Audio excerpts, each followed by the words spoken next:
Words leave scars deeper than any blade. When Audrey's toxic boyfriend cornered her in a crowded VIP lounge to whisper that her chubby body was ruining his image, she shattered.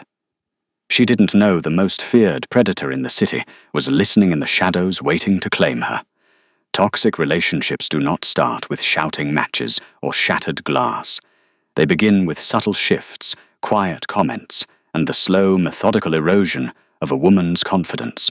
For Audrey Evans, a 26-year-old architectural draftswoman working in downtown Chicago, the erosion had been happening for 2 agonizing years. Derek Mitchell was a junior partner at a prestigious corporate law firm on Wacker Drive. On paper, he was the perfect catch, impeccably groomed, ambitious, and charming enough to disarm a judge. But behind closed doors in their shared upscale apartment in Lincoln Park, Derek was a relentless architect of Audrey's insecurities. It started with casual observations about her portion sizes. Then it evolved into helpful suggestions about her gym routine. Lately it had mutated into outright contempt, disguised as brutal honesty. Tonight was supposed to be a triumph. Derek's firm was hosting its annual winter gala at the Drake Hotel, a glittering event filled with the city's elite. Audrey had spent weeks agonizing over her appearance. She had purchased a stunning emerald green velvet gown that hugged her curves she had once been proud of, before Derek's voice took up permanent residence in her head. Looking in the floor-length mirror before they left, Audrey felt a fleeting spark of beauty. Her auburn hair cascaded over her bare shoulders, and the dress accentuated the soft feminine swell of her hips. "Are you really wearing that?" Derek's voice cut through the quiet bedroom like a whip. Audrey froze her hands, hovering over her pearl earrings. "I thought it looked nice.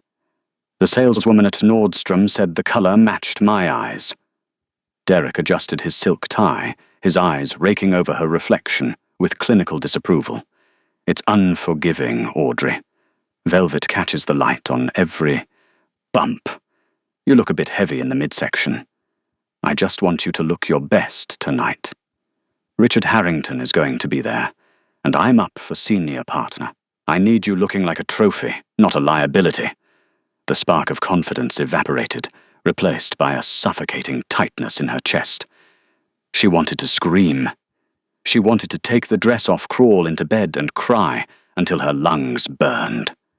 Instead, she swallowed the jagged lump of humiliation, grabbed her clutch, and followed him out the door. The grand ballroom at the Drake was a sensory overload of crystal chandeliers, clinking champagne flutes, and the low hum of old money. Audrey stood near a towering ice sculpture, feeling entirely out of place. Derek had abandoned her within 10 minutes of arriving, zeroing in on the firm's senior partners like a heat-seeking missile. Left to her own devices, Audrey nervously sipped sparkling water, her stomach growling. She hadn't eaten since breakfast, terrified of looking bloated in the velvet dress. Eventually, a waiter passed by with a silver tray of miniature beef Wellingtons. Unable to resist the gnawing hunger, Audrey reached out and took one. She had barely taken a bite when a hand clamped down on her wrist like a steel vice. It was Derek. His smile was perfectly plastered on his face for the benefit of the surrounding guests, but his eyes were flat and furious. He forcefully guided her away from the crowd, his fingers digging painfully into her bare arm, until they reached a secluded, dimly lit alcove near the coat check. "What do you think you're doing?" he hissed, dropping his charming facade the moment they were out of earshot. "I was just eating an appetizer, Derek. I'm starving," Audrey whispered, her voice trembling. "I literally just introduced you to Margaret Harrington 10 minutes ago, and now you're stuffing your face like you haven't eaten in a week." Derek sneered, stepping closer, so his perfectly styled hair loomed over her. "Do you have any self-control? Look at yourself, Audrey. You're getting chubby. Your waist is practically spilling over that dress. It's embarrassing. Put down the food, suck it in, and stop humiliating me in front of the people who pay my salary." The word hit her like a physical blow. Chubby. Embarrassing. Tears immediately pricked the corners of her eyes, hot and humiliating. She tried to take a breath, but the velvet bodice suddenly felt like an iron maiden. Her chest heaved, a quiet, broken sob escaping her lips. "Oh, for God's sake, don't start crying," Derek groaned, running a hand over his face. "You always make yourself the victim. Go to the bathroom, fix your makeup, and come back when you can act like an adult." He turned on his heel and strode back toward the ballroom, leaving her completely alone in the shadows. Audrey couldn't go to the bathroom. She couldn't face the bright fluorescent lights and the pitying stares of the other women. Suffocating under the weight of his cruel words, she turned and pushed through a set of heavy glass doors, stepping out onto a secluded stone terrace overlooking Lake Michigan. The biting December wind whipped through her hair, stinging her bare arms, but she welcomed the freezing temperature. It was a sharp, grounding contrast to the burning shame radiating in her chest. Audrey gripped the stone balustrade, leaning over it, as the tears finally spilled over, ruining her carefully applied mascara. She wept for the girl she used to be, the girl who loved her body, who laughed loudly and ate without calculating every single calorie. She wept because she knew deep down she didn't have the strength to leave him. Tears are entirely too precious to be wasted on a man with the intellect of a gnat. The voice came from the darkest corner of the terrace. It was a rich baritone sound, smooth as aged bourbon and dripping with quiet, lethal authority. Audrey gasped, spinning around and wiping her eyes frantically. "Who's there? I thought I was alone." A figure detached himself from the shadows. As he stepped into the pale wash of the moonlight, Audrey's breath caught in her throat. He was, without exaggeration, the most terrifyingly beautiful man she had ever seen. He wore a bespoke, midnight black tuxedo that fit his broad shoulders with lethal precision. His skin was pale, almost translucent in the lunar glow, contrasting sharply with his raven-black hair. But it was his eyes that locked her in place. They were an impossible shade of piercing amber, glowing with an intense, predatory focus that made every primal instinct in her body scream at her to run. Yet she found she couldn't move an inch. This was Nico Ashford. Audrey recognized him from the covers of Forbes and the whispered gossip of Chicago's elite. He was the elusive CEO of Ashford Holdings, a billionaire venture capitalist who owned half the real estate on the Magnificent Mile. He was notoriously reclusive, rarely photographed, and rumored to be utterly ruthless. "Forgive the intrusion," Nico murmured, closing the distance between them with a grace that seemed entirely unnatural. His footsteps made absolutely no sound against the stone pavement. "I came out here to escape the agonizing mediocrity of small talk, only to find a tragedy unfolding in my sanctuary." Audrey crossed her arms over her chest, suddenly, intensely aware of her figure, Derek's cruel words echoing in her mind. I'm sorry, Mr. Ashford. I'll go inside." "Stay exactly where you are," Nico commanded. It wasn't a request. It was an absolute directive that vibrated in her bones. He stopped less than a foot away from her. Up close, the sheer scale of his presence was overwhelming.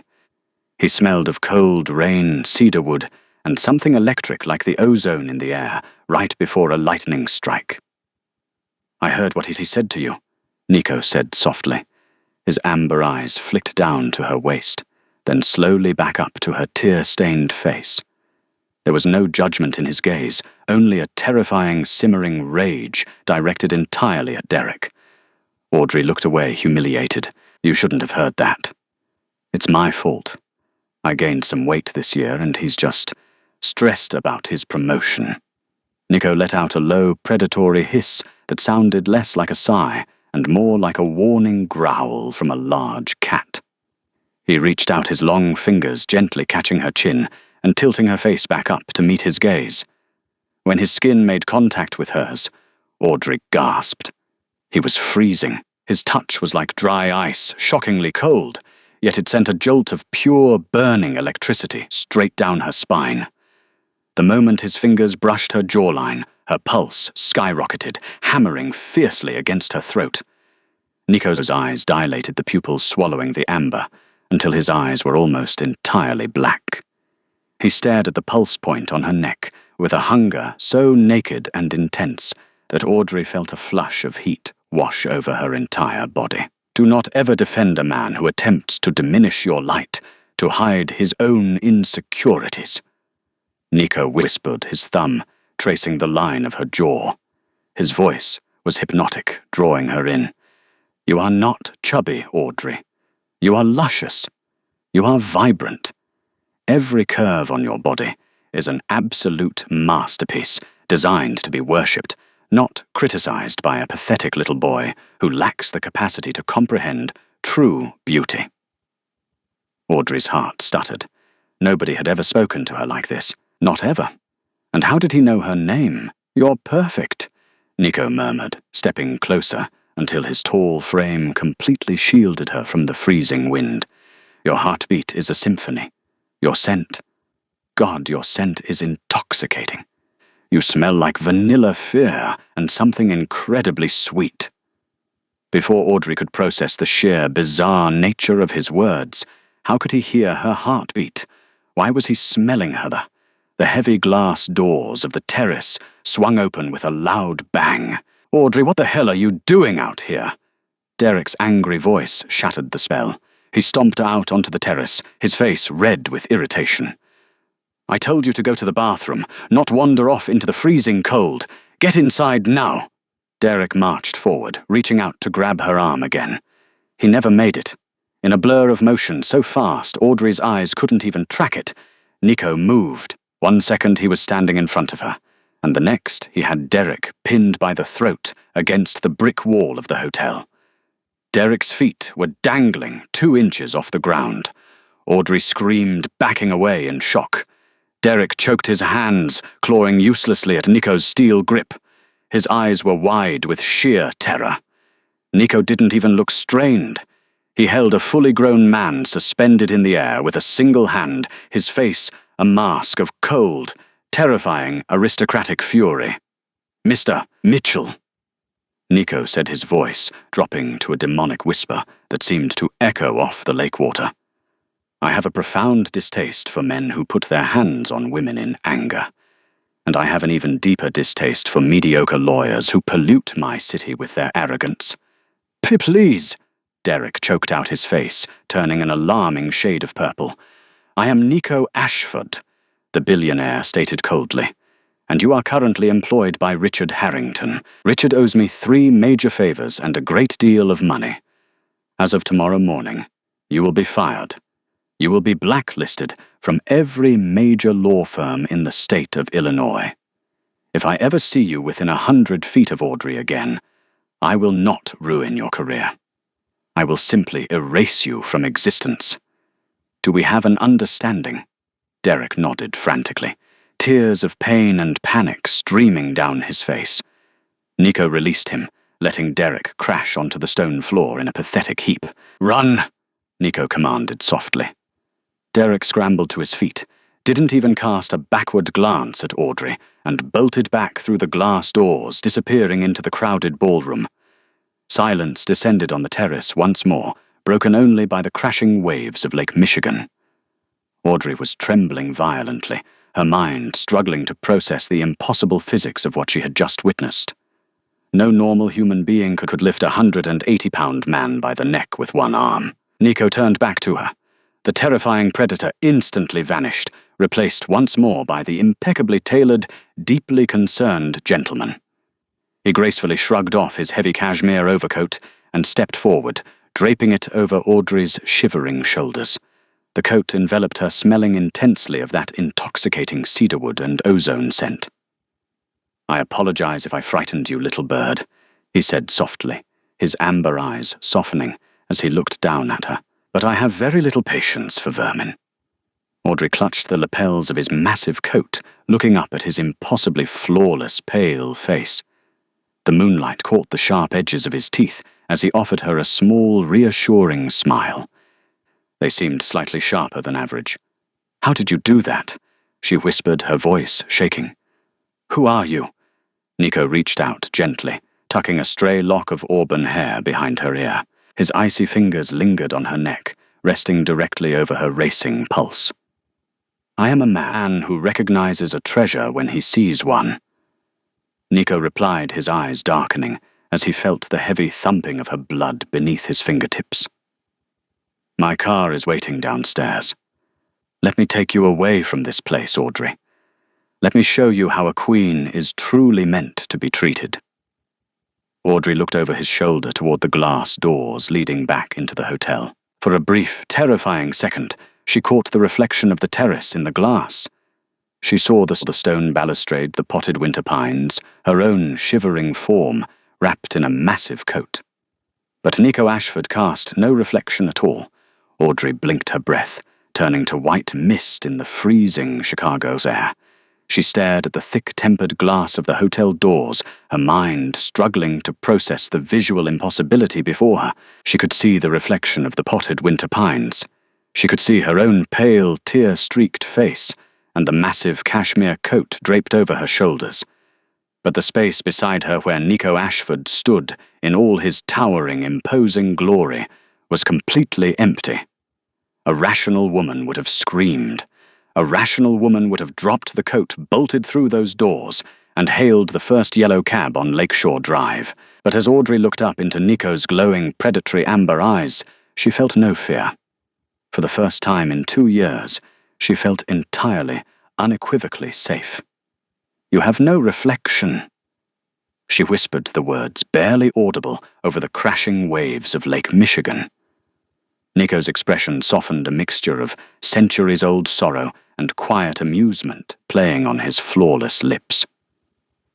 Mirrors and glass backed by silver have always been a nuisance to my kind, Audrey. Silver represents purity, and the old texts a reflection of the soul. Since I traded my mortal soul for eternity a very long time ago, the glass simply refuses to acknowledge my presence. He didn't lie. He didn't offer a scientific excuse. He simply handed her the impossible truth on a silver platter. You're a vampire.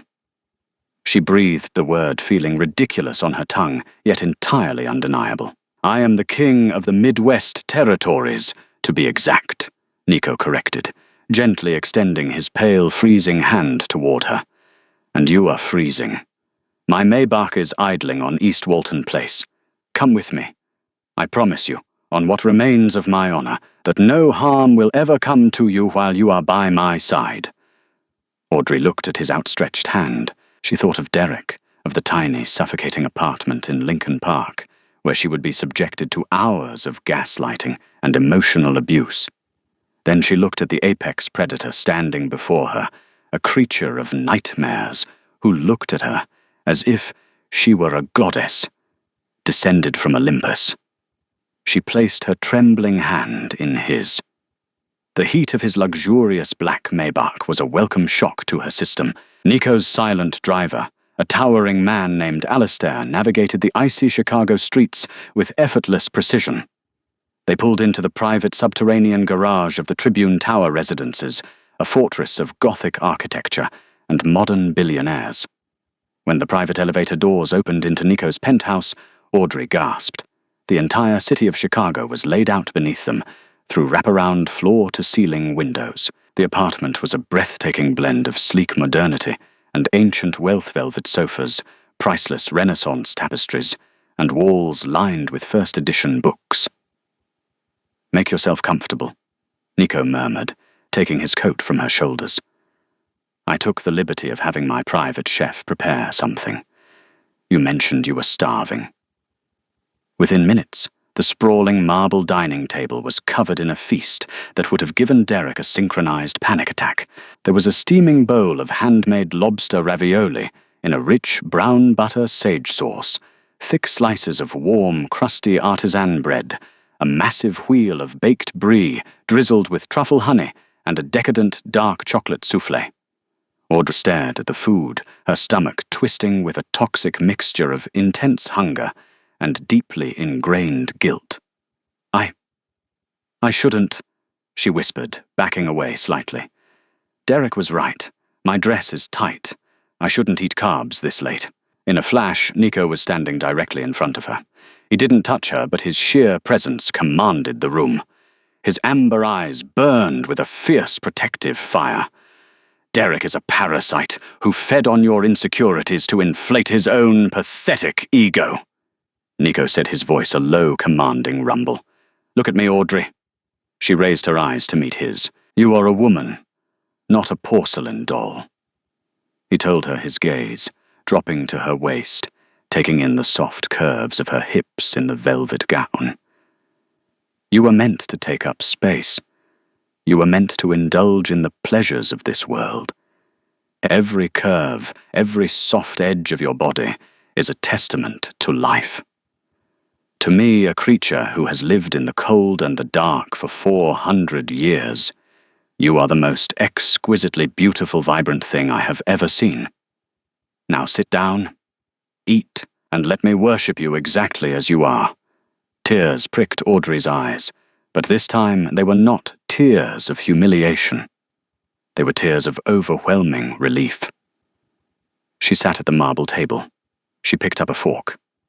And for the first time in 2 years, Audrey Evans ate until she was perfectly, wonderfully full, while the vampire king of Chicago sat across from her, watching her with a look of pure, unadulterated devotion. But the real world was not done with her. As Audrey finished the last bite of her chocolate soufflé, her phone buzzed in her clutch. She pulled it out to see a frantic string of text messages from a colleague at Perkins & Will, the architectural firm where she worked. Audrey, what is going on? Harrison just got an email from Derek Mitchell. Derek claims you stole confidential blueprints from his law firm's servers, and that he's filing a police report in the morning. Harrison is talking about suspending you. The color drained from Audrey's face. Derek was making good on his need for control. Since he couldn't have her, he was going to destroy the career she had spent 5 years building. He was going to frame her. Nico noticed the shift in her heartbeat instantly. What is it? Wordlessly, she handed him the phone. Nico read the screen, his jaw locking tight. The temperature in the penthouse plummeted, frost literally forming on the edges of the windows. I told him I would erase him. Nico whispered, his voice vibrating with lethal intent. It seems he is entirely incapable of learning. The next 24 hours were a surreal blur of absolute power. Nico did not let Audrey leave the penthouse. Instead, he made a series of phone calls in languages Audrey didn't understand. By sunset the next evening, the situation had been completely dismantled. Nico walked into the master bedroom where Audrey was wrapped in a silk robe, gazing out at the twinkling lights of the Navy Pier Ferris wheel. It is handled, Nico said, stepping up behind her and wrapping his freezing, muscular arms around her waist. He rested his chin on the top of her head. I purchased a controlling 51% stake in Perkins & Will this afternoon.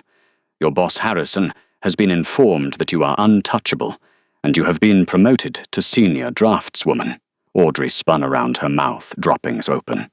You bought my entire company. It was a sound investment, Nico smiled smoothly.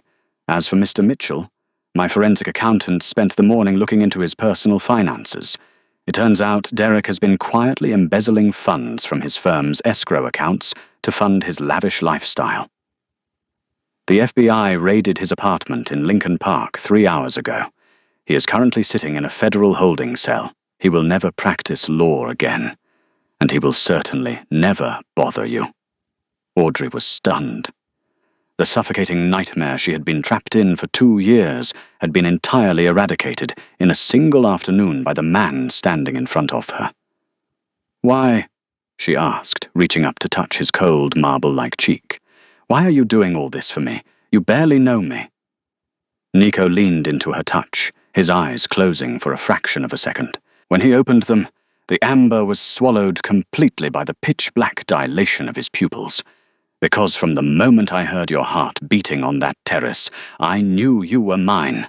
Nico whispered, his voice, dark and heavy, with centuries of repressed desire. Vampires do not love as mortals do, Audrey. We do not date. We do not test the waters. We find our mate, the one soul whose blood sings directly to ours, and we claim them for eternity. You are my queen, and a king protects his queen. The intensity of his words sent a shiver of pure electricity straight down to Audrey's toes. She looked at his lips at the sharp points of his fangs resting against his bottom lip. She didn't feel fear. She felt an overwhelming, all-consuming heat. Then claim me, she breathed. Nico's breath hitched. Audrey, if I bite you, if I take your blood, it binds us. It will heighten your senses. It will tie your life force to mine. There is no going back to a normal mortal life. I don't want a normal mortal life, she replied fiercely, stepping closer so her soft curves pressed flush against his hard, muscular frame. I want you. With a ragged groan, Nico swept her off her feet, carrying her to the center of the massive, velvet-draped bed. He laid her down gently, hovering over her like a dark, magnificent god. He didn't rush. He worshipped her. His cold lips traced the line of her jaw, the curve of her neck, down to the soft swell of her collarbone. Everywhere he touched her skin, ignited with liquid fire. He praised every inch of her whispering adorations, against her skin, systematically erasing every toxic word Derek had ever planted in her mind. He made her feel lush, divine, and perfectly made. You are exquisite, Nico murmured, his fangs grazing the sensitive skin right above her pulse point. My beautiful, perfect queen, Audrey gasped as his fangs pierced her skin. There was a brief, sharp pinch, immediately replaced by a wave of pure, mind-altering euphoria. It felt like drinking a glass of the finest champagne while standing in the warm summer sun. She arched her back, tangling her fingers in his thick raven hair, pulling him closer. As Nico drank, Audrey felt a dark, ancient power flowing back into her veins, a supernatural bond, clicking into place, fusing their souls together. The insecurities, the trauma, the shame of her past simply melted away, replaced by the unbreakable strength of a woman deeply, fiercely loved by a king. When he finally pulled away, his lips stained crimson, he looked down at her with a terrifying, beautiful devotion. The city of Chicago glittered in the background, entirely unaware that a new queen had just taken her throne. Audrey pulled him down for a kiss, tasting her own life on his lips, knowing with absolute certainty she would never ever be made to feel small again. Did Audrey make the right choice, trading a toxic mortal for a devoted vampire king? Let us know in the comments below. If you loved this dramatic tale of supernatural revenge, true love and self-worth, make sure to hit that like button and share. This story with anyone who needs a reminder of their true value. Don't forget to subscribe and ring the bell so you never miss another thrilling paranormal romance. See you in the next video.